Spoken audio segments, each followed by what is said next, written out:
Good evening, everybody. Good. This is really very much my community. I feel like when I come here, I'm home. Those of you who I did not know initially, I know now. After these many years, there are old friends here, friends from my community, friends from Central. We graduated together, attended those halls together. Mishpacha family is here, and very, very grateful to have this opportunity to speak with you. Everybody buckle your seatbelts. I'm not doing a speech. Okay, we're really learning tonight, and it's late, and so you're gonna have to stay up, and I guess that's gonna be my challenge, is to make sure that everybody stays with it, because we're doing real inside textual study. But the purpose of our study is really the message that I think emerges from our study, and I've always loved studying and teaching halacha, and I feel that there is a philosophy that emerges from the study of halacha, and that's what I hope I'll be able to demonstrate tonight. I have urged Hadassah to please come up to me, let me take off my watch, and make sure that, to give me some sort of notice, 10 minutes before the end, so that we make sure that we finish on time. Okay, what you have here right now, okay, is one sheet, a single sheet. I want everybody to look at it. It's a sheet that we are very, very familiar with. We know this text inside out and by heart. I want you to look here, and we don't have any time for Socratic method tonight. We're just going to do it, okay? So, take a look, and in the first paragraph of Shema V'ahavta, there are 3 mitzvot underlined. See if you can see what the 3 mitzvot are. Okay? V'shinantam levanecha is the mitzvah of teaching Torah, which Chazal tell us is the mitzvah of studying Torah, because you can't teach unless you know. So everybody knows, if you've been a teacher, that's the best way to learn something, is to teach it. Okay, and the next thing is Ushaitam liyot al yadecha, tefillin, and the next one is Tovtam al mezuzah, beitecha v'sharecha, mezuzah. The English is all here, I hope, for everything. Okay, so we have 3 mitzvot. What do we do with the words of Torah? We study them. We bind them to our heart, to our arms, and to our heads, and we write them on the doorpost. Great. Take a look at this as a grouping. There are going to be many differences in terms of tone and in the second paragraph, but what can you see as the difference in the second grouping? The order. The order is different. Okay? So what we have here in the second paragraph is tefillin is first, then v'limadatem al Talmud b'nechem, then Talmud Torah, teaching or studying Torah, and then writing the words of Torah in doorpost. So the first 2 are switched. Okay? We say this all the time. On this little tiny switch, the entire concept of women being exempt from positive, time-bound mitzvot is based on this little switch. We're going to learn it outside first. Those of you who've been my students have done this with me already. Want to come and do it, right? And we're going to learn it outside first, and then we're going to learn it in the Gemara. But by the time we get to the Gemara, we're going to know it already. Okay, so here we go. First paragraph. We have here in the first paragraph, V'shinantam levanecha. Look at Art Scroll. How does Art Scroll define levanecha? Your children. Wrong. Okay, that's a politically correct translation of levanecha. I don't have the Rashi here for you, and I don't have the Tzur Hadaf. That's one of the bad parts of using things like Sefaria, and I should have given you Tzur Hadaf, what the page of the Gemara looks like. V'shinantam levanecha actually means teach it to your sons. Rashi says levanecha and not livnotecha. Right? That Torah, the study of Torah, is an obligation for sons, for boys, and not for girls. And we can have an entire discussion about this. Let me just regal achat. What are we talking about? We're here studying Torah. Okay? So it's not that we think that women can study Torah. We're patur, but what aspect of Torah study are we exempt from? We're exempt from the aspect of Torah study that we would call Torah for its own sake that has no practical value. It doesn't teach me the halacha any better. It doesn't increase my faith. It doesn't increase my connection to Hashem. So if I'm a vegetarian and I'm studying karbanos about slaughtering animals, and it's not only my gaining, I'm like, well, what is this, right? But meanwhile, right, if I was a man, I might be obligated to study that. If I'm a woman, I have a choice to walk away from it.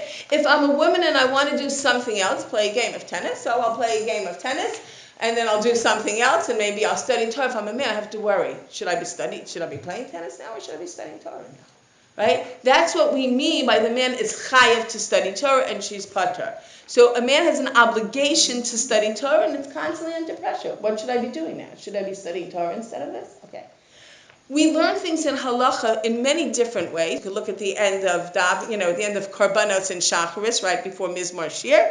Talk about the 13 ways in which we study halacha. Rabbi Yishmael. One of the ways is hekesh, juxtaposition. Things are next to each other. So we have here the mitzvah of studying Torah, which we now know is a given, is a mitzvah for men, an obligation for men. Right next to it we have, so that's our given, that's our known. Right next to it we have an unknown, tefillin. So the Gemara says, listen, get your thumb out. Right, as women are exempt from Torah study, right, Lishma, right? So, of course, women are obligated to study Torah, to know the halacha, to everything. Okay. Just as women are exempt from Torah study, so too are they exempt from the mitzvah of tefillin. Okay? And what kind of a mitzvah is tefillin? The mitzvah of tefillin is your classic mitzvah aseh shehazman grama. I don't have the source here, but at the end of Parshat Beshalach, we have here, it says, you know these words from the Haggadah, v'higadet lebimcha bayom hu lemar, tell your children on this day, ba'avur zeh asa Hashem li, b'tzeitim Mitzrayim, Hashem did this for me, v'hayalecha, the first time is not in Beshalach, v'hayalecha la'ot al yadcha, should be as a sign on your hand, a remembrance between your eyes, lima'an tiyeh Torah Hashem beficha, so that the words of the Torah should like always be in your mouth. And then it goes on to say, v'shamarta et hachukah hazot, and you should observe this law, l'moada in its right time, miyamim yamima. In its right time, meaning not on Shabbos, because it's an oat, and Shabbos is also an oat. So if we do tefillin on Shabbos, it's like the oat of Shabbos, the sign of Shabbos is not enough, but it is. And we also do tefillin only in the daytime, miyamim yamima, and not at night. It's the classic mitzvah aseh shehazman grama, because it's the whole Torah. L'man tiyeh Torah Hashem beficha. So we learn just as women are patur from Talmud Torah, so too are they patur from the mitzvah of tefillin. I thought you said juxtaposition. Wait a minute. Right next to tefillin is another mitzvah, the mitzvah of mezuzah. Why don't we say, just as women are chayav in mezuzah, which we are chayav in mezuzah, it's not a positive time-bound mitzvah, it doesn't say l'ban yachat, right? Just as women are chayav in mezuzah, so too are women chayav in tefillin, and all mitzvah like tefillin. That works. So that's why we have the second paragraph. The second paragraph, look, the order changes. In the second paragraph, what happens? Mezuzah is no longer next to the mitzvah of tefillin. But what is still next to the mitzvah of tefillin? The mitzvah of Talmud Torah. So that connection between Talmud Torah and tefillin, my given, that women are exempt, and now I'm going to now project that onto tefillin, that remains. That remains a connection. The connection to mezuzah is not consistent. How are we doing? Everybody okay so far? Okay. Let's take a look at this.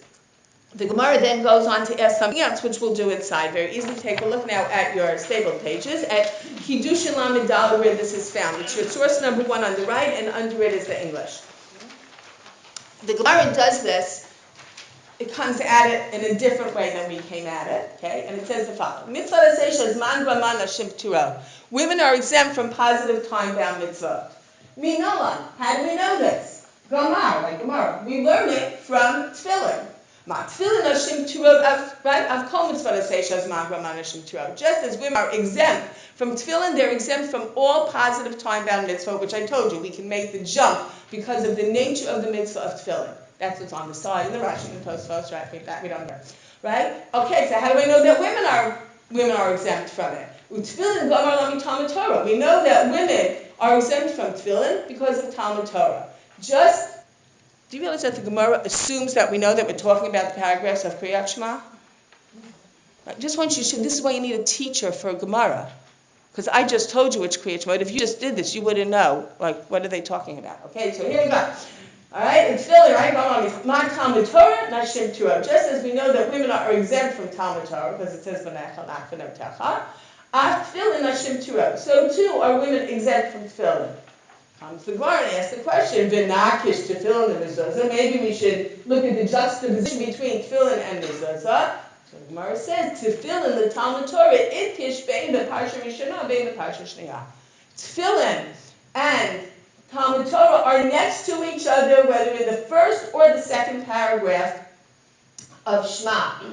But it says, we're on Tefillin and Mezuzah, the Parsha Shniyah. But Tefillin and Mezuzah are not next to each other in the second paragraph, so I can't make that comparison. Then it says, right, V'nakesh Mezuzah Talmud Torah, right? He says, maybe I should do the following. Maybe I should say, listen, women are exempt from Talmud Torah. Women are exempt from Mezuzah. Right? Women are exempt from Talmud Torah. And therefore, women are exempt from Tefillin. So maybe we should say that women are also, just as they're exempt from studying Torah, and they're exempt from Tefillin, they're also exempt from Mezuzah. Looks good to me, right? Which of these things is not like the other? Right? So because of 2 out of 3 we're exempt, so we're also exempt from Mezuzah. Says, lo salta da'atech, don't let that occur to you. Dichtiv, as it says, lema'an yirbu yemechem. Said, what is right next to Mezuzah? We could have really switched the order. We could have done the whole thing upside down. We could have done Mezuzah, Mezuzah, and then Talmud Torah, and then Tefillin, switched it around completely, still have maintained that the two are always staying together, but had Mezuzah first. Why do we leave Mezuzah at the end? Because it's next to the words, L'man Yirbu Yemechem. There's a special connection between a Mezuzah and length of days. How do you know that that doesn't apply to all 3 of them? Okay, so what we're doing is, and actually a great question, which I'll explain in a second. Let me just finish up the Gemara for a second. He says, Gavri ba'yichai, nashi lo ba'yichai. Men lead a long life and women don't lead a long life. You can never say that. Women are also chayim and mezuzah. So the question that you're asking is so important. Now what we're seeing here is that we learn things on the macro level here and on the micro level. Right? We're learning, like, why did they leave this little thing here? If they were switching orders, they should have switched the whole thing around, if that's what the goal was. It was the reason that they left it right there. So we're learning something, we could have said, why did they say about the whole Yom Shemala, right? So there's a lot in the learning of halacha where we learn, like, what the little rules are in terms of the macro picture and the micro picture. But the fact is, that's correct. Okay? So here we go, right? This is, where we are holding right now that women are exempt. This is where we know that women are exempt from positive time bar mitzvah. Look what happens. Take a look on the left side, source number 2. We're going to look now at the law of blowing shofar. And remember, we're going someplace with this. We're headed someplace. It says, in Rosh Hashanah, Ein ma'akvin et hatino kot milatkoa. I would not stop a child from blowing shofar. From blowing shofar when? On Rosh Hashanah. Otherwise, that's on purpose. Can blow shofar here in shul tonight doesn't mean anything at all. Okay, so I wouldn't stop a child from blowing shofar on Rosh Hashanah. Noshim ma'akvin. So that means you're telling me that I would stop a woman. Why does that mean that I would stop a woman? Because women are exempt from shofar. Why are women exempt from shofar? It's one of the irony is it's one of the mitzvahs we do the most, and this is what we're studying here. Why are women exempt from Tiyat shofar? It's a positive time bar mitzvah. Right? Positive mitzvah they do in Rosh Hashanah. We have taken it upon ourselves to do it. You're not exempt from hearing shofar. You are totally exempt. Women are totally exempt. Right? And wait till we see, we're going to end with shofar. People with the babies that come Women, the power of women is such, we've taken it upon ourselves that it's a question. If you didn't hear shofar for 1 year, is it like, as a community, we've taken a neder, a vow upon ourselves, do you have to do Hatzarat and Tarim? That's the power of a community of women or men to take something upon themselves over all these many, generations. Okay? Totally, halachically exempt. Okay? She said women are exempt and children are exempt. Well, children are exempt from everything. So you have to read it differently. Ein ma'akvin et hatinokot v'litkoa. I wouldn't stop a child from blowing shofar on Rosh Hashanah, which means what? Women and children are exempt from tefillat shofar. I wouldn't stop a child. What does that mean? I would stop a woman. Okay? Would. Right? Would or would. Right? I would stop a woman. I wouldn't stop a child from blowing shofar, which means, what's the implication of that statement? I would stop. Okay? If I have 3 people, all right? Rose, Gertrude, and Sylvia are all wearing dresses. Sylvia's is really pretty. Okay, what am I saying? Let the others too. Okay, I had everybody a category, now we took somebody out. Okay? Yes? Don't little shoes have second and third blowing shofar? I always thought you had to go to one of them. That's what we said. I'm telling you that women are exempt. Wait, we're going to do the final halacha in the end. Women are exempt from shofar. There are positive time bar mitzvah that we're chayav in. You're chayav in Kiddush Friday. You have to do Kiddush Friday. You must make Kiddush. You have to either answer amen to somebody who's obligated in, or you have to make it yourself. You are obligated in Kiddush Friday. You are not obligated to have shofar. Okay? Okay, it's fun, right? Okay, here we go. Okay? V'hatanya, right? So I would, right? Right? V'hatanya, we learn in the Braita, just real fast, the Braita is material from the time of the Mishnah that was not included in the Mishnah. Remember, the Mishnah was edited by Rabbi Yehuda Nasi. He left some stuff out. He's the editor. Okay? So it's Mishnaic material that was left out. You come across it in different Gemaras. V'hatanya, we learn in the Braita, Ein ma'akvin lo hanashim v'lo hanatinokot l'tkoa. Whoa, I have something that sounds like Mishnah from the time of the Mishnah that contradicts this, that says, I would not stop women or children from blowing shofar on Rosh Hashanah. What's going on here? How do we deal with this? Same period of time, same Tanoim, and it sounds like they're telling you the opposite thing. Amra, Abaye said, relax, lo kasher, it's not a problem. Everybody relax.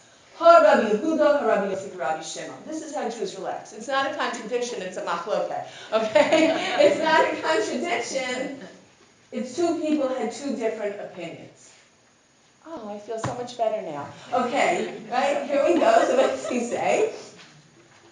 How do I know this? He says, Ha Rabbi Yehuda, Ha Rabbi Yosef, Rabbi Shimon. What is the opinion of Rabbi Yehuda? Rabbi Yehuda says women don't blow shofar on Rosh Hashanah. Rabbi Yossi and Rabbi Shimon say that women can blow shofar on Rosh Hashanah.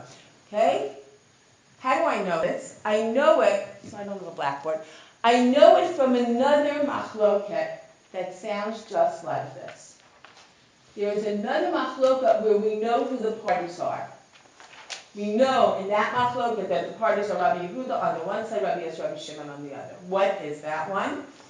How's everybody? Is everybody okay? You're okay? So okay, good. All right, so it says, Daber el b'nei Yisrael, b'nei Yisrael somchin ve'ein b'nei Yisrael somcho. What are we talking about? There's a mitzvah that none of us, well, most of us probably are not aware of. When you bring a korban, there is a mitzvah to lean on the sacrifice, on the live animal, and to confess your sins. Okay? You lean on it. So we learn that women don't do this mitzvah. They bring a korban, but they don't lean on it. They're very Rabbi Yehuda. Rabbi Yehuda says women don't lean on the korban. Rabbi Yossi, Rabbi Shimon, if women want to lean on the korban, they can. Okay? Turn the page. Sounds similar, right? Women don't lean on it, says Rabbi Yehuda. Women may lean on it, Rabbi Yossi, Rabbi Shimon. Rabbi Yehuda must be Rabbi Yehuda who says women don't blow shofar on Rosh Hashanah. It must be Rabbi Yossi and Rabbi Shimon who say that women can. Okay, let's just take a look here for a second. I'm going to skip and then come back to a source. If you take a look at source number, well, it says Vav at 6 on the right-hand side. Skip the top one, go to the bottom. In Parshat Vayikra, the beginning it says, Vayikra Moshe v'daber l'chai v'yochamo v'lemor daber el b'nei Yisrael. Speak to the people of Israel. The sons of Israel or the people of, I don't know, right? Because there's no neutral gender in Hebrew. Right? So when we say banim, we mean boys and girls unless somebody else tells us different. And then it says, it sinks into the singular. The amarta aleihem, it's all in the English, Adon ki yakriv mikem karban. If a man brings a karban. And then it continues, look at the underlined part. V'samach yado al rosh ha'olah. He will lean his hand on it. So what we're learning is that the sinking there, from the plural of Bnei Israel to the singular, Adam and V'samach, that's how they learn that men and not women are obligated in this leaning on the karban. Okay? Take a look. Rashi and the Maharsha. So we are talking about people who are living hundreds of years apart. Rashi died in 1105. The Maharsha died in 1631. We're talking about like 500-year difference. I will just mention my father, Zichron Livracha, who used to say, he used to call this the contemporaneity of Jewish history or Jewish discussion. They're going to argue with each other as if they're sitting at the same table in the Beis Medrash. Over 500 years apart. Rashi says the following. Let's understand, we don't know why Rabbi Yehuda said that women don't blow shofar. We don't know why Rabbi Yehuda said women don't do smicha. Now these two giants, Rashi and Maharsha, are going to try to get into the brain of Rabbi Yehuda. What is he thinking? What's on his mind? Listen to what Rashi says on the top left. You can't see, it says source number 3.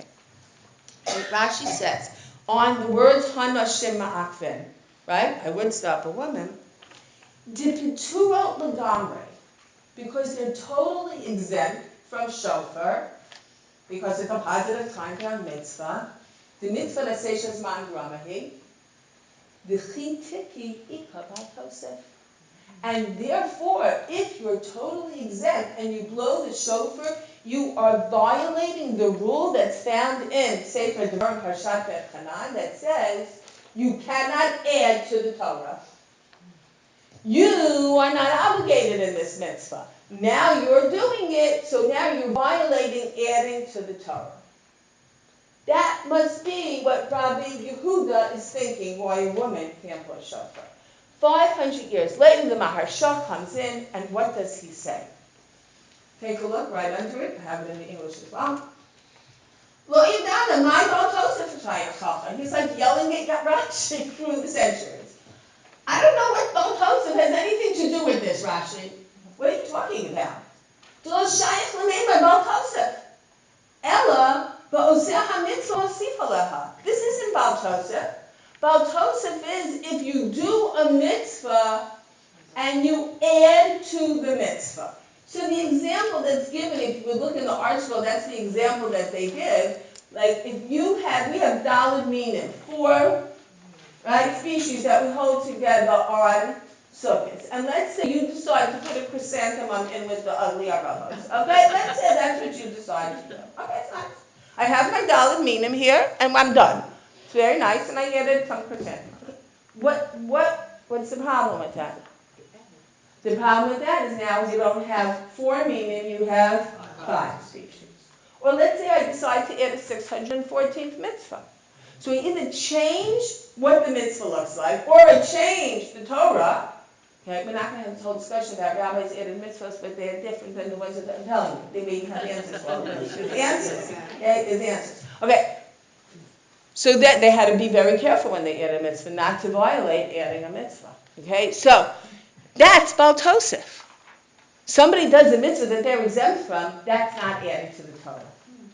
Okay, so now the burden of proof is on him. If that's not adding to the Torah, so why did Rabbi Yehuda say that they can blow shofar? What's going on in his brain? So the Maharsha says, this is what I think is going on in his mind. Hayala lomar. What he should have said, what Rashi should have said, de b'shalo b'mkom mitzvah ika isura d'Rabbanan b'tkiya. Are you allowed to blow musical instruments on a chag?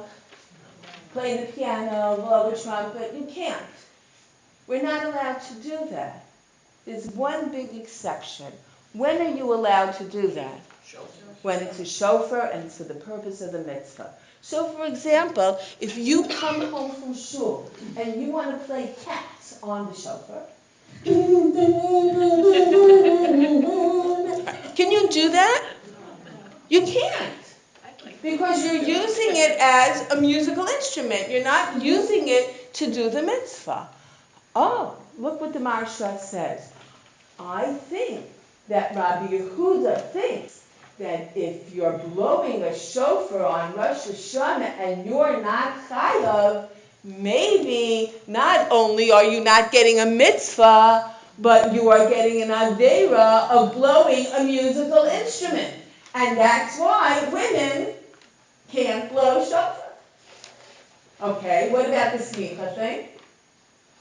He says, I think this is what the smicha thing is. He said, let's read, he says, V'chein Rabbi Yehuda da'amar, ein b'not Yisrael somcho, women don't do smicha, they don't lean on the korban. Hainu mishum iser avoda b'kodshim v'lo mishum maltosa. It's not that if a woman leans on the korban, on the sacrifice, on that animal, that she is adding to the Torah, but rather she is working with the animal. What do you mean? We have a law. When you have an animal that's going to be a korban, you're not allowed to work with it. You can't plow your field with it, it can't pull your luggage, you can't, right? You can't. Now it's a holy animal, and now it's supposed to be slaughtered for this sacrifice, and you can't do any work with it. Well, I just said that leaning on the korban is not patting the korban. We're not patting it. What are we doing? We're putting our weight on it, the burden of our weight. So let's say, for example, there's a big lineup in the Beis Hamikdash with all these animals. What did it sound like? What did it smell like? This worries me. Okay. So now it does. So I'm saying to you, so now I'm exhausted. So what am I doing? I have this huge animal. So I'm just like this. Are you allowed to do that? No.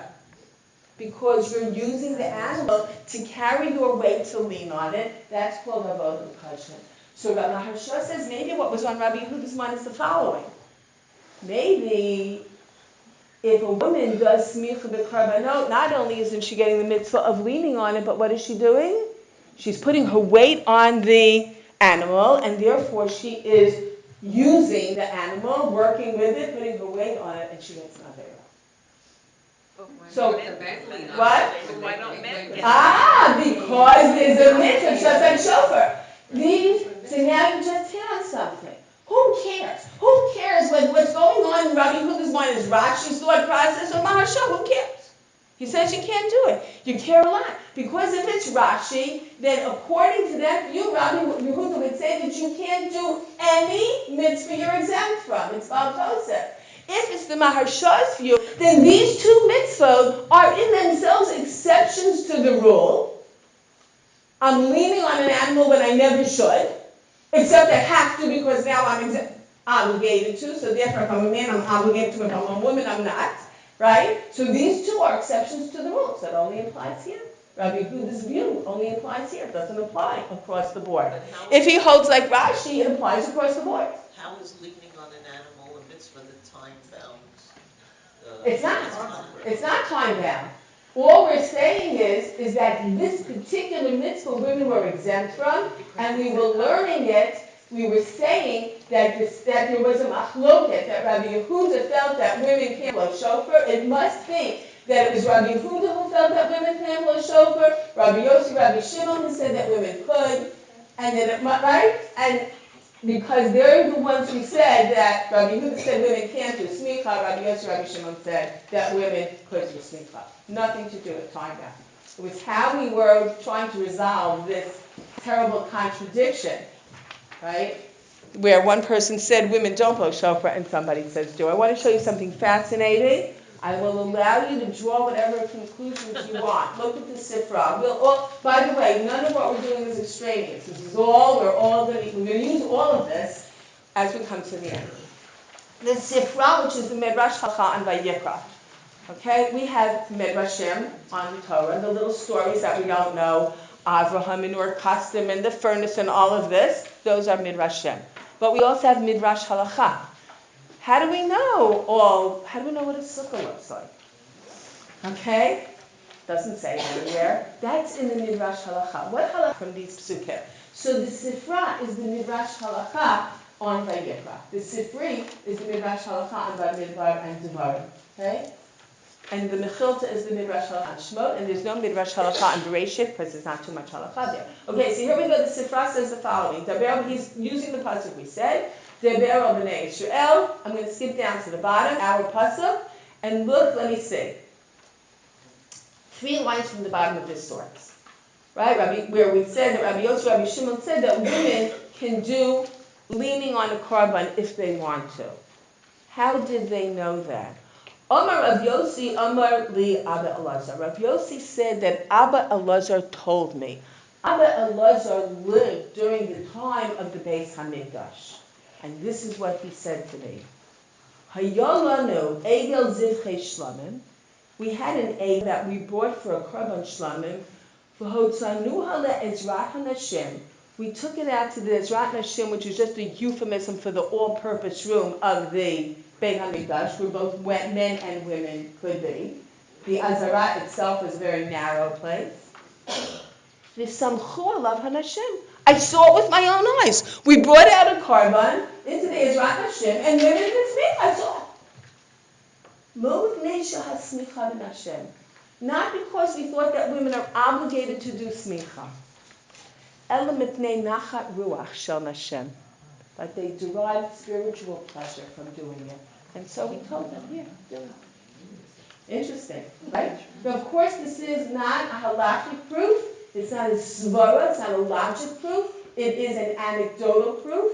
And an anecdotal proof can be disproved. Maybe they were doing the wrong thing. Rabbi Yehuda said, like, why did they do that? I said, don't do that, right? That's the wrong thing to do, right? Nevertheless, it's pretty powerful that Abba Elazar saw that they did that because it gave pleasure to the women to do it. Okay? Ad kan. Store everything we did now someplace in your brain. We're going to come back to it. Okay? How are we doing? I took my watch off. Brilliant. Okay. We're doing okay. Now comes our next question that we need to deal with, and hopefully we'll be able to put it all together at the end. Let's say you're exempt from a mitzvah. Are you allowed to say a bracha on that mitzvah? I am exempt. I'm going to learn about Sfardim. I am exempt from lulav and esrog. Women are totally exempt from lulav and esrog. So how do I say the bracha?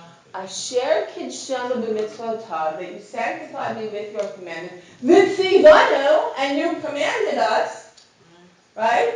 Al netilat lulav, to hold the lulav. I'm not commanded. I'm using God's name, and I'm actually lying.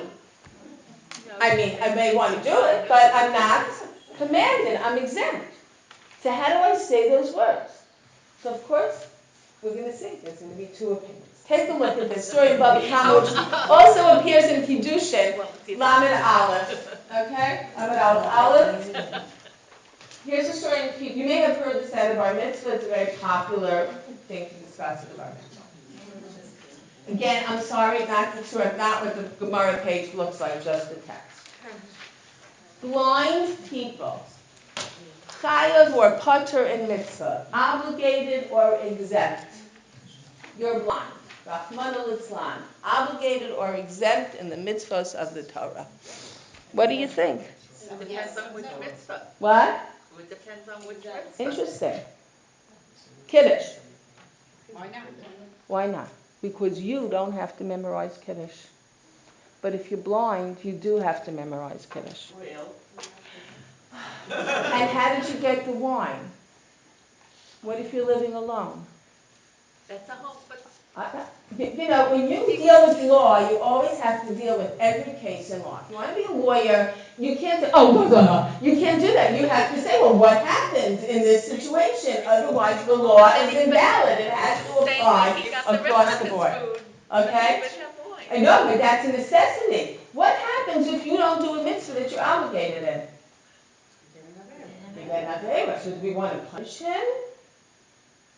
The person has a disability. Do we want to punish him because he couldn't memorize Kiddush?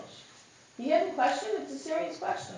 Okay, it's a very serious question. And we're going to see where, you're going to see in a minute what's bothering you. There's something bothering you, but it's hard to articulate, and we're going to see exactly what's bothering all of us. Okay, take a look. Okay, now Rabbi Yehuda Kosho, Mikol Mitzvot HaMorah Torah. So I think it's a different Rabbi Yehuda. Rabbi Yehuda said that a blind person is patur, exempt from all mitzvot in the Torah. Not just time-bound mitzvot. He's not exempt from the negative ones. He's not exempt from don't murder somebody, because how do you fulfill not to murder or not to steal?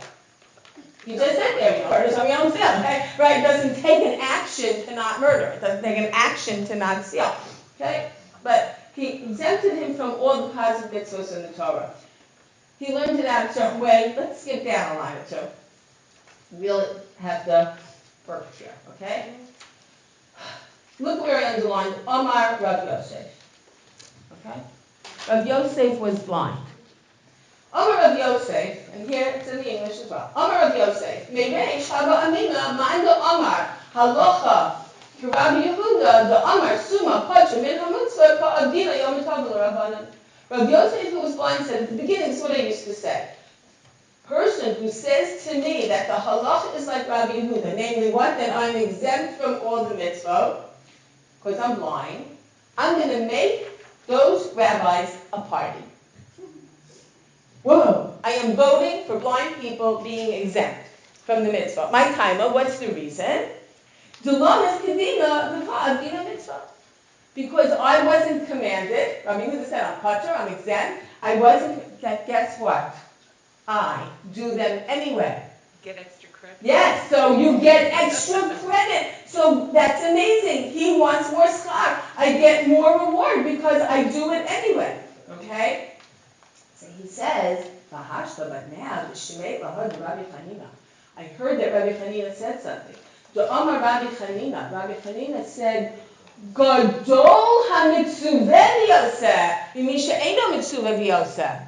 The one who is commanded gets a bigger reward than the one who's not commanded. So he says, Manda Amrali, Ein halacha k'Rabbi Yehuda. Now the one who tells me that the halacha is not like Rabbi Yehuda, namely the one who tells me as a blind person I'm obligated, right? So Adina Yom Tov L'Rabbanan. I'm going to vote for them. I'm going to make a party for those rabbis who vote that blind people are obligated to mitzvah. Why? Because I need a bigger reward. I'm going to get a bigger reward. My time is because if I am commanded, then I get a bigger reward for doing it. Okay? You understand why this is sometimes a bar mitzvah speech, because it's talking about making a party for being chayav and doing mitzvahs. So,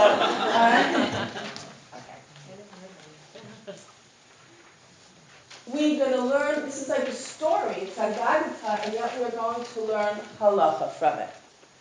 First of all, why, do we have time? Do we have time to say why? Why do you think you get a bigger reward if you do a mitzvah that you're chayav? You should get a bigger reward if you're exempt. So there are reasons. The most famous reason is that if I tell you to do something, what's your first reaction? You can't make it. Oh, you can. Right? So that's the first thing. So you first have to overcome your Yetzer Hara. When somebody says you have to do it, you're like, no, right? Explain it to me. Right? So you get a reward for overcoming your Yetzer Hara. The other reasons are fascinating, right? How are you're supposed to create an Eved Adon relationship with Hashem? Not like, great idea, Hashem. Yeah, that is a really good idea. No, I'm not interested in your opinion. If your commanding officer in the IDF says do it, he just wants you to hear, yes, sir. Right? He doesn't want to hear that you thought it was a great idea. So the notion, I'm not interested. Okay? That is a very, very important aspect to this, of creating that Eved Adon mentality. I like your opinion, that's very good, but really I'm not interested. Okay, sometimes we have that with parents and kids. Sometimes a kid who's not exactly doing kibbud horon will say like, that's such a good, like, that's not what you want to hear at the Shabbos table.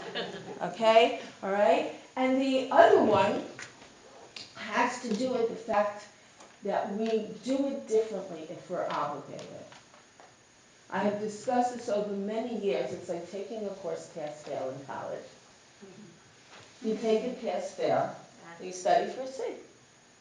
Because it's not counting to my major, and it's pass-fail, and it doesn't matter. It's not going to affect my, my grade, my GPA. It's all right, my GPA. So it's fine. But if it's going into your major, and it's going to count, so you're killing yourself. Like you're putting in more effort. So these are some of the things that have been suggested. Some people have also suggested, well, if you're going to get a punishment, then you should get a bigger reward, because there's a lot at stake. Okay? These are some of the reasons. Okay, let's take a look now. There's real, yes? I have a special needs child, Mm-hmm. and a friend of mine once told me, it doesn't mean that this Right. won't happen, but if she would have known that she was expecting a special needs child, she would have had, this doesn't mean she would do this, but she would have had to abort the baby because her husband would never be able to handle it. And then and then like a short time afterwards, she said to me, my husband would really love to adopt a special needs child. Yeah. So I said, isn't that interesting? You would go ahead and you would murder your own child, and then you would adopt somebody else's. And then I understood. Your own child is a mitzvah. There's no glory. There's no glory associated. But if you go, you take somebody else's child. Right. Everyone says, oh, look at her. Look at what it is. Right. That's correct. And it's a very normal reaction. Because there's like the notion of volunteerism, and yet the notion of like this is very unpopular. Yeah. On the other hand, one can say that I am doing it as a mitzvah, I am doing chesed, I am doing bein adam lechavero as a mitzvah. So the question is, how do we evaluate that? How are we evaluating it? It's very important. Okay. Interesting, all of this leads to very interesting other discussions. Okay, take a look at the next page. Tosfot. Okay, Rabbeinu Tam, these are the grandchildren of Rashi. Okay, like Rashi, who lived in Worms, Varmaiza, right, and France, that like sort of Alsace-Lorraine line that went back and forth between France and Germany. So, Rashi's grandchildren were living, whatever, it's 100 years later, 80 years later, Tosfot. Look what, so I said this Gemara is also in Kiddushin, so this particular Tosfot is not in Bava Kama, it's in Kiddushin. Mikan, the story of Rav Yosef appears in two places, in Bava Kama and in Kiddushin. Mikan medaktek Rabbeinu Tam. D'noshim mibrachot al mitzvot aseh shahazman grama. From this story of Rav Yosef who was blind, the Rabbeinu Tam learned that women can make brachos on mitzvot that they're exempt from. Even though they are totally exempt. Because if it was not like that, Heichi Sameach Rav Yosef. Why was Rav Yosef happy? V'halo mafsid kol habrachot kulan. He's losing all the brachot. What is he talking about? You have to get into this. There's a moment in the story where Rav Yosef thought that it was a good thing to be exempt. Before he found out that it wasn't a good thing to be exempt. So in a moment in the story where he thought it was good to be exempt because he thought you get a bigger reward for doing it as a volunteer, so Rabbeinu Tam says, what do you think? Do you think he was making brachos then or not? He must have been making brachos because otherwise he wouldn't have been happy. He's looking to do the whole thing. Do you understand what a leap this is of Rabbeinu Tam? This is a story of Rav Yosef. In the end, he's put. Okay? And now we're saying, I think when he was put, but he wasn't happy he was put. But when he was happy, he must have been making brachos. We have an anecdote and an assumption in the anecdote that's not even talked about in the Gemara. And from this, Rabbeinu Tam says the following.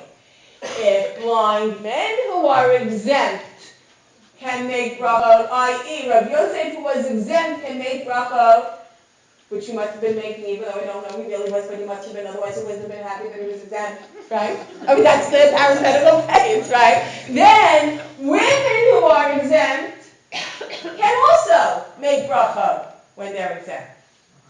It is no wonder that Rambam, whose life intersected somewhat with Rabbeinu Tam, said, "Are you kidding?" And Rambam's opinion makes much more sense. Look at what the Rambam says. So the Rambam is from Spain and then from Egypt. Tet, it looks like a 6. And I have it. Yeah, okay. But it's a tet, it's 9. 9. Rambam. No, it's in Hilchot Tzitzis. This is going to really confuse you, I promise. Nashim sheratzu lehitatef b'tzitzit. Women who want to wear tzitzis, mitatfot, can wear tzitzis. Below bracha, but don't make a bracha. V'chein she'or mitzvot aseh she'anashim p'turot mehen. Similarly, other time-bound mitzvot that women are exempt from, since this is a time-bound mitzvah, because uri'i tavoto, you have to be able to see the color of the techelet, right, and to be able to distinguish between blue and white, etc. So it has to be daytime. Says that similarly, all other time-bound mitzvot, imratzu la'atzototan, below bracha, without making a bracha, eiman chin b'yado. We don't protest. See, that would be a mitzvah that a blind person would be covered for, because it's the Isamo-san. Oh, that's it. He really would be punching from that particular mitzvah. Okay? But maybe not, because maybe he's wearing them at a time when they're sealable. I'm not kidding. It's very interesting. Nothing is simple, right? So the Rambam's opinion makes beautiful sense. He says, listen, I'm not going like this, right? Do the mitzvah. Do it. You're patur doesn't mean you can't do it. It means you're exempt. Do the mitzvah. Just don't make a bracha on it. So does that refer to? So of course what's very confusing for us is, where is he teaching us this? In the mitzvah of tzitzis, what women don't do. So we can have a discussion. Everything makes sense, and we can talk about why women were able to do tzitzis then, and why we don't do tzitzis now. What about Esher Lulav then, and you don't make Rambam feels. So I'm going to tell you, I didn't bring it, but the tshuva of Harav Ovadia Yosef ad hayom hazeh is that we hold like Maran, like the Rambam, and Sephardi women. You do the mitzvah. You don't make the bracha. Saying Hashem's name in vain is a serious thing. How can you say Asher K'Shem Misatav Tzivanu if it's not true? Like, the logic goes with the Rambam. So let me just tell you one lesson that I want to learn from all of this. It's not my final thing that I wanted to say at the end. Is in the study of halacha, and those of you who studied with me have heard me say this. We learn incredible tolerance, not just in this halacha, but in many, many halachas. Once you know the halacha, the benighted Sephardic women, from the benighted, women-hating, Middle Eastern countries, there's nothing to do with that. This is logic. This is beautiful, clear logic, and who would not say that the Rambam's logic is not perfect? It makes the most sense.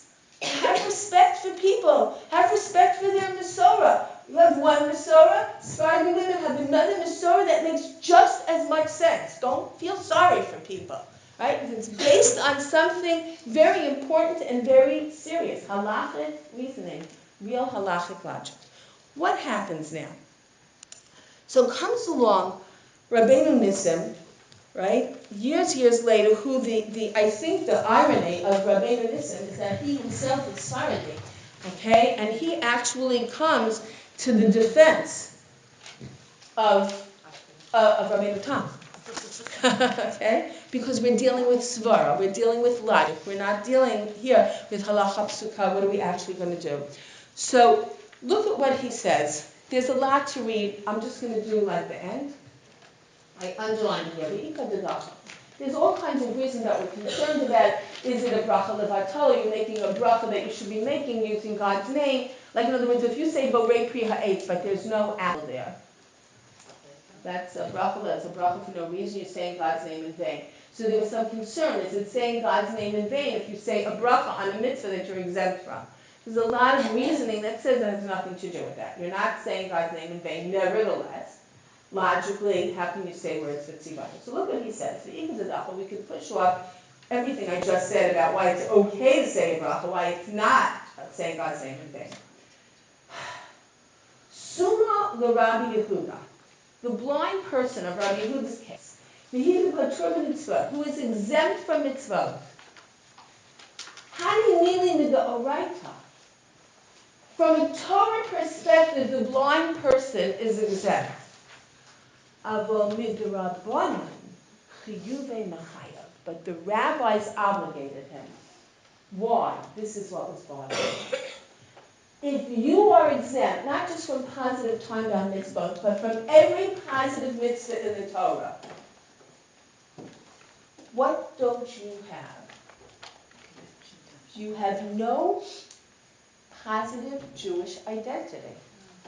You don't have to daven, you don't have to say Kiddush, you don't have to eat 3 meals on Shabbos, you don't have to dress for Shabbos. Do you hear what I'm saying to you? You are exempt.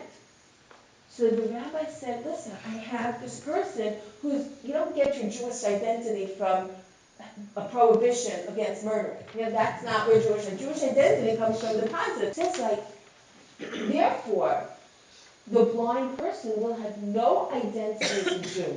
So the rabbis came along and said he's chayav d'Rabbanan. In other words, the Torah laws that we are chayav from the Torah, he's chayav and he's obligated, but on a rabbinic level. So if he can't do it, he's not going to get a Torah punishment, he's going to get a punishment for violating the rabbinic law. Okay, so there's less at stake. But meanwhile, he has an identity. So they came along and they said, he's chayav d'Rabbanan. And because of this, Rav Yosef levarech. Rav Yosef can make a bracha. He can say, Asher k'shanu b'mitzvah tzivanu. I am obligated in it. Is he obligated? He is. He's obligated to sit in the sukkah, not from the Torah, but from a rabbinic level. He's obligated, and therefore to make the bracha Avol Hashem. The afilu midrabanan keturah. But women are obligated, are exempt even rabbinically. Lo. How do you draw this analogy between blind men and women? They're not the same. What is chayav on rabbinic level, and women are exempt on rabbinic level. Umichol makom. Afal pishav shalom melkein says the side Rabbeinu Nisan. Kevan shahorer Rabbeinu Tam Zachron Levracha Maktinan Pavati. It was the giant Rabbeinu Tam who said that women can make brachot on mitzvot they're exempt from. I'm not arguing with Rabbeinu Tam. Okay? I disagree, but I'm also not arguing. He was the head of Ashkenazi Jewry in his time, Rabbeinu Tam. Why? Because they get a reward. Because Rav Yossi says in the name of Rabbi Chanina, Gadol hamitzuveh v'yosef. This reasoning is so beautiful. The one who is commanded gets a greater reward. And the one who's not commanded, does he get a reward at all? Yes. The one who's not commanded gets a reward. The one who is commanded gets a greater reward. Alma. We see. The one who is not commanded and does it also gets a reward.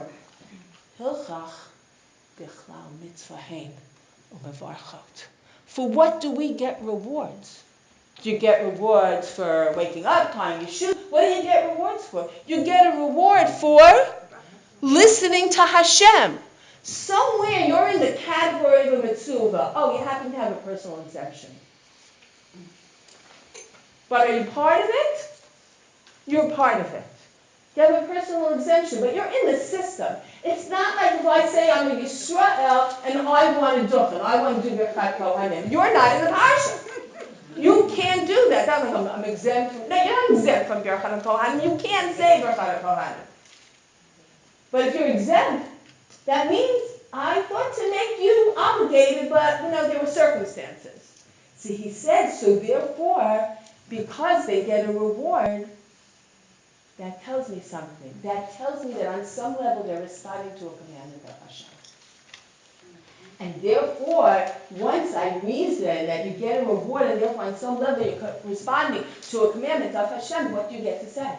Asher v'shalom v'mitzotav v'tzivanu. Lo ne'ma chola v'lo mitztavu heyach yom mitzavenu. He doesn't say they weren't commanded, therefore how did they say it? Lo kasha, that's not a question. Kevan shanashim mitztavu, since the men were commanded, but the women also get a reward. Shakti Yahu Tzivanu, good thing to them to say the Tzivanu. Of course, the other, much more basic response is the bracha is not Asher Kidshani, the mitzvotah, the Tzivani. You commanded me, and you sanctified me, right? And you commanded me to do it. I'm part of a whole people. The bracha is not a lot. I'm part of an entire nation that was commanded in this mitzvah. I happen to have a personal exemption, but I'm part of the people. Right, B'tzivanu, that we as a people, and I am a beneficiary of being part of the people that was commanded in doing this. Personal exemption, okay. But I'm part of it. Okay? So I just want to say one thing, give credit to one of my students from a long time ago. It used to bother me like crazy. I haven't seen her in years. Okay? It used to bother me like crazy. How did Rabbeinu Tam make this mistake? How did he make an analogy between blind men who are obligated to Rabbanan and women who are not obligated to Rabbanan?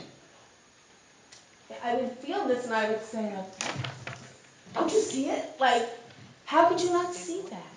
So one student raised her hand in the back of the room and said, but at the time that Rabbi Yosef said this, the time that the Gemara was written, the rabbis had not yet decided that blind men were obligated on a rabbinic level. At that time, they were not obligated. They hadn't made this decision yet. So beautiful. Those of you who are thinking about teaching at whatever point you are in your life, this is why you teach, because it's unbelievable if the students can, like, in a moment, like, clear something up. It's unbelievable. Somebody had a question. Isn't lighting candles a time-bound mitzvah? Yeah, there are many time-bound mitzvahs that women are obligated, and there are exceptions to the rule. We have to learn out each one. We're obligated 3 meals of Shabbos. Okay? So yes, there are time-bound Kiddush. There are time-bound mitzvahs, and each one has like a logic and a way of learning it out. You need something. You can't assume it. So Havdalah becomes very interesting. Havdalah is, some people say women are exempt from Havdalah, and some say that women are chayav and Havdalah because it's tied to Kiddush. It's a whole, Havdalah is one of the... So it depends who you hold like, I'm just telling you, it's not, Havdalah is so not simple, okay? All right. You have to come back. All right, so thank you for hitting on the topics. Let's finish up. We're at 9 o'clock, okay? Because there's a very important point I want to make. And now we're going to get back to what we said originally with Tkiyat Shofar. I want to look at the Shulchan Aruch. What does the Shulchan Aruch say about women and Tkiyat Shofar? So here we are. Here's the Koteret. Again, it's not what the Shulchan Aruch looks like because we took it off of, Sephira. Okay? Minheim haru'uyim l'Tkiyat Shofar. It says Ubot Tetzifet. This is Siman Kafkaf Peiket, Tkiyat Shofar. Who blows shofar? Right? 9 back. Isha Tura. A woman, I told you, a woman is exempt. Mishum dahaven mitzvah aseh shahazman grama. A woman is exempt from shofar because it is one of the classic positive time-bound mitzvah. Okay, look what happens. Afal pi shenashim turot yicholot litkoa. Against Rabbi Yehuda, we pass in against your home, and you're able to blow the shofar. And there's nobody to blow for you. Should you blow or not blow? The answer is, yes. You should blow. What about maybe it's a musical instrument? We don't care. In other words, it's You're so not blowing it, right? doesn't matter. And if you gave it your best shot, remember, you don't do 100 colors, you do 30 and Beyonce, right? I'm saying, but what happened to the concern that maybe it's a musical instrument? No, we'd say no. The chiyuv of the mitzvah, even though your pater, is more important. Even more significant. Achar shelatzofar, yocholet koa lohotzion. That to me is even more mind-blowing. A man who has already fulfilled his obligation in Tkiyat Shofar, he can come and blow shofar to help you fulfill what? L'hotzion. You're not obligated. But the language is what? L'hotzion. Look what it says. I put it in the English. You can't translate it. It has to say for their obligation. But you're not obligated. So he was already Yotzeh. You may not be obligated to blow, but you're obligated to hear. No, you are not obligated. The mitzvah, right, is l'shmoa kol shofar.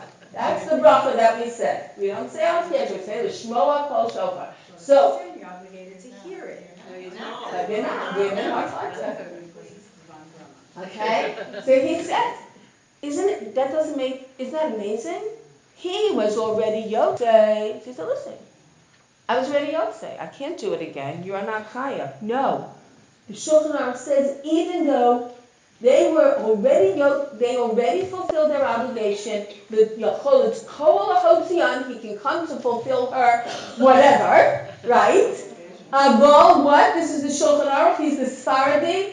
Ein Mivarchot, V'lo Yivarchu Lahen. There's the Rambam. He does not make a bracha for her again, and she does not make a bracha for herself, because the Shulchan Aruch follows the Rambam almost, not 100%, almost 100% of the time. Sfaradi, Ad Hayom, Harav Avachi Yosef. In the light type, the Ramah of Moshe Isserles, Krakow, 16th century, same time as the Shulchan Aruch, but not even, not Svara, not Toledo, okay? Krakow, look what he says. V'hamincha, shahanashim mivarchot al mitzvot aseh shahazman grama. What does Ashkenazi Ramah say? Rabbeinu Tam. We make brachot on mitzvot that we're exempt from. Okay, therefore, gam kan mivarchot la'atzman. They would make the bracha for themselves. The man comes to blow shofar for you. He was already Yotzei. That's the halacha, sukkah, and the Shulchan Aruch. He was already Yotzei. He comes to blow shofar. Who makes the bracha? You make the bracha. Okay? Avo acherim, lo yivachu lahem before yotzu ve'inan chodim rakun Hashem. Somebody comes. He was already Yotzei. He already said a bracha, he entered Amen to a bracha, he was Yotzei, he's now blowing just for women. He's coming to maternity ward in I don't know, Shari Zedek Hospital, okay? So he's coming to blow shofar. So he says, fine, you come and you blow shofar, but they will make the bracha for themselves, right? Lo yivarchu lahem before yotzu ve'inam tokim rak Hashem, he's only blowing for women, aval im tokim le'ish hamachuyav. Let's say he's coming to blow shofar for a man who's chayav, and let's say the man, Rahman al-Islam, is totally conscious, but he's on a ventilator and he can't say the bracha, so he could. He could say the bracha again for him. Mivarchin lo, af al pi shofar. He would say the bracha for him again, even though he was already Yotzei. Which is the famous example in Kiddush. If you made Kiddush and then your non-observant neighbor popped in and he's chayav in Kiddush, you can say Kiddush again. And then his little son comes by or his daughter comes by to say hi, right? You say Kiddush again. You can say it 1,000 times because Kol Yisrael Arei Mizel Hazeh. And as a woman, since you're chayav in Kiddush, right, the same way a man is chayav, you can say it again and again and again and again and again, right? In order to help another person fulfill their obligation. But do you understand what just happened here? We had a big worry about Tkiyat Shofar. That maybe if you're not obligated, you are not only not getting a mitzvah, you're getting an avera. And the halacha psuka says, no, as a woman, you can blow the shofar yourself. That's how connected you are to mitzvot that you're exempt from. But Even more, if you are a man who already fulfilled your obligation and there's a woman who's exempt, you can come and blow the shofar again for her. If you are Sephardi, nobody would make the bracha. If you are Ashkenazi, the woman would make the bracha for herself. You know, this is not new. This is not a response to today's women and to the concern and the worries, and I'm not part of it. This is the 16th century. This is the halacha psuka of the 16th century. And that was the appreciation and understanding of how they understood women to be involved in the mitzvah that they are exempt from. They don't, oh, you don't have to. That's not. They're not. Very important. Okay? That was the understanding, and it's an important lesson for us to understand because we have absorbed the conversation of the culture around us without ourselves looking into our own sources and seeing what is the message that our own chazal, that our own rabbis have told us, right, halachically, as women.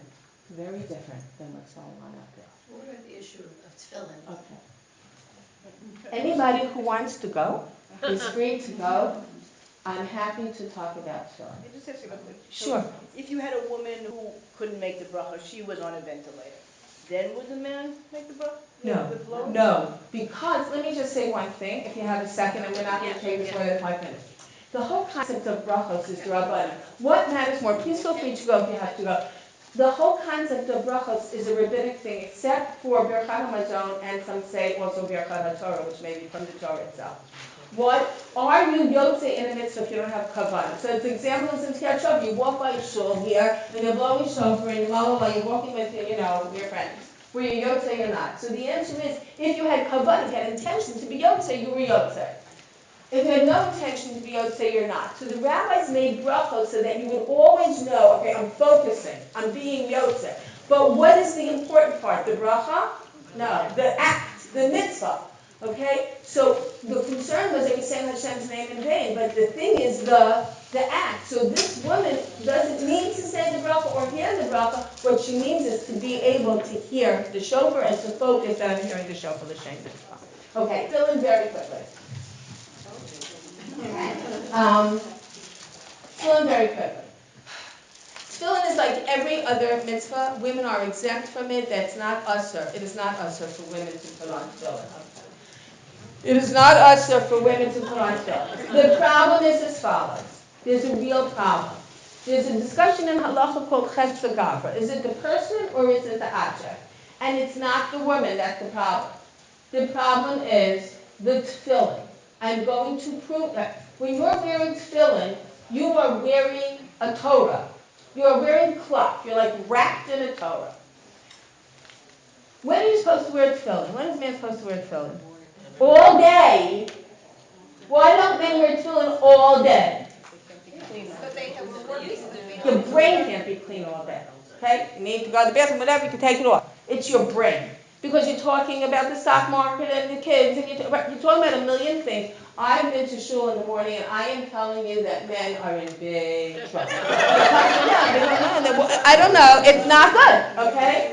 So what we tell them is to wear it. Men are chayav in tefillin, so they have no choice. Now, wear it for as little time as possible while you're davening, hoping that maybe while you're davening you'll be able to focus on Devarim Shebigdusha Patikin.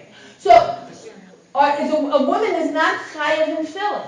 So the feeling was, listen, if I'm not chayav, I may end up not in the zero, not in the plus. I might end up in the minus category. What do I need this for? Proof.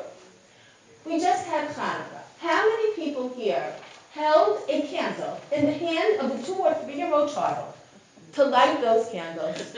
Like, what are we doing? Right? That's what we're doing. Okay. When do you first put on tefillin? Just before you bar mitzvah, a month or something.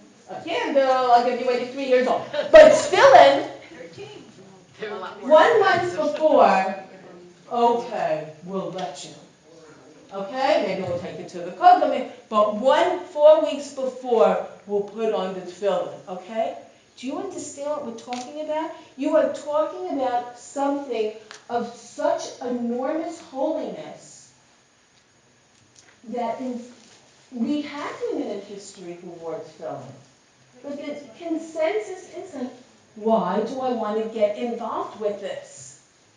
It's not a toy. I can't play with it. I don't give it to my 10-year-old son or my 11-and-a-half-year-old son or my 12-year-old son. You know? 12 years and 11 months, okay, because we have to. So that's why it's become something very serious not to put on tefillin. Because it's a dangerous, dangerous mitzvah, and it's very dangerous for men also. The problem is they have no way out. They're chayav. I'm not chayav, so I have a way out. I'm waiting if somebody's going to ask the question. What about Tarsa Mishpacha? That's a huge mitzvah. Women are totally responsible for it. They say. You don't think that's what I'm saying to you. It's not about the woman. Let me say it again. It's not Zman Grama. It has to do with Tumah Torah. It's nothing to do with Zman Grama. It has to do with what's happening in your body now. It's not time. It's your body. But listen to what I said. I'm saying it again on purpose. It has nothing to do with whether or not you are a woman. It has to do with the nature of the Kedusha of the tefillin. We have had a Torah that Rashi's daughters wore tefillin, did they or didn't they? We have a Mitzvah that Michal Bat Shaul wore tefillin. It's really not any different than any mitzvah Seisha Hazman Grama. We think that maybe women can do it better than I told you. Go to shul, go tomorrow morning and see what it's like. But because it's a mitzvah Seisha Hazman Grama, and women are not chayav, the sense was if I don't even give it to my son a year before his bar mitzvah, why do I want to get involved with this? Could you? Yeah. Could you? You could. But there are other things, and we'll end with this. The halacha requires, and we've gotten away from this in our show-off times, something called spiritual consistency. There's something called yuhara. Really? Really? You're so from. You're on such a madrega that this mitzvah, which is so dangerous, right, when it comes to everything else, you're like over here. But all of a sudden, right? And it's not about what people see you or not. That you should think of yourself, right? So could you be on that madrega? You could be, but you better be very sure. Because this is a dangerous, it's the tefillin that's the issue. It's not the woman. Do we think she's capable? Of course we think she's capable. But she's potter. So now you have to think about doing this mitzvah that I don't even give to the boys who are chayav in it. They don't even do chinuch with them. Okay? So that's what we need to think about. And we need to think about it and think, and we're allowed to think about it. And if you have real serious concerns about it, I suggest to you, talk to your Rav, talk to your posek, and see, how does that work with who you are spiritually? Okay? Yes. If a woman takes upon herself, or women are taking upon themselves mitzvot that they're patur from, do they have to always? So I said there's an issue in Yad Shofar because as a community we've taken it upon ourselves.